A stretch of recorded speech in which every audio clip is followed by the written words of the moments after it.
A week prior to the release of Oliver Stone's JFK movie last winter, Newsweek ran the cover headline, "The Twisted Truth of JFK, Why Oliver Stone's New Movie Can't Be Trusted."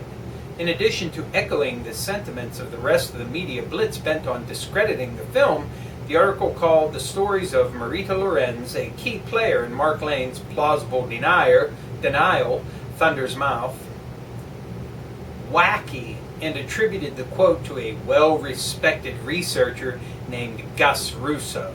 Lane had this to say about Gus Russo.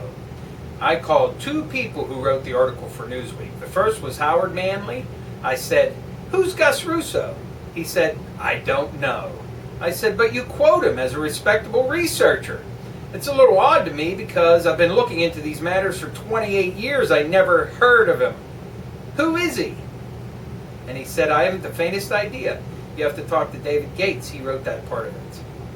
So I talked to Mr. Gates and I said, "Who is Gus Russo?" And he said, "He's a researcher." And I said, "Okay, has he ever written a book?" And he said, "No." "Ever given a speech?" "No." "Ever written a paper?" "No." "Well, who respects him?" And he said, "I could give you the names of a couple of people, but they gave me that information with the promise that it wouldn't be attributed to them." That's some of Steam Shovel Press number 5, summer 1992, in the compilation Popular Alienation, a Steam Shovel Press Reader, edited by Ken Thomas. It's an Illuminat Press book. Hello and welcome to another edition of the Stench of Truth. I would guide your eyes back to the Stench of Truth 260 on December 11, 2009, where I predicted the ultimate defeat of the Audit the FED bill introduced by Ron Paul. Even though it had gained a tremendous amount of steam, and in that particular video I noted that it survived a procedural vote, but I predicted its demise nonetheless. I'm not a prognosticator, but I am very capable of seeing where things are going, where the power resides, and what the ultimate outcome of things are going to be. And in that particular instance, we have been shown to be correct. Audit the Fed destroyed.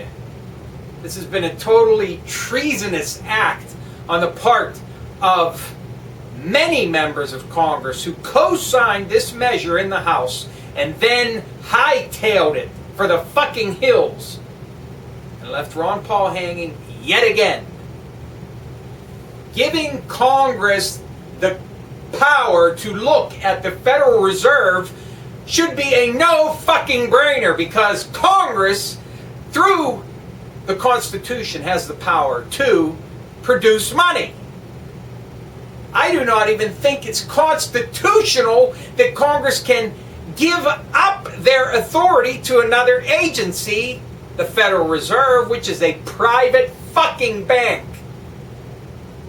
And yet that's what we have today. This is what we have to deal with. So what are the other options we can do?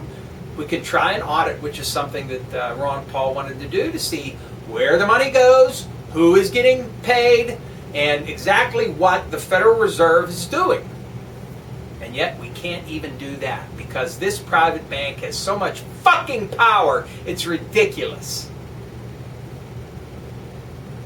So, again, there it goes, down in flames, because your representatives care more about the moneyed elite, care more about international banks and bank secrecy than they care about making and accounting to their fucking constituents. Which leads me to the next point, where we talk about Pete Stark and the video done at a town hall meeting. This piece of shit cannot redeem himself with a simple fucking apology. He should immediately step down from his position because of his high-handed fucking arrogance and total condescension and dismissal of his constituents, the people he supposedly has to answer to. This arrogance, this condescension is so rife within Congress right now that every one of them should have the fucking decency to resign from their positions because of it. They won't answer questions, they deviate, and they act as though when you ask them a pertinent and very real question, they act as though you're a baby or an idiot. This is what this country has come to. And this is what your representatives are.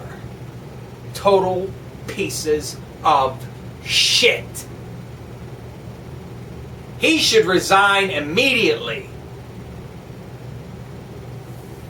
And that goes for anybody else who has the temerity to come before their constituents and not take them seriously.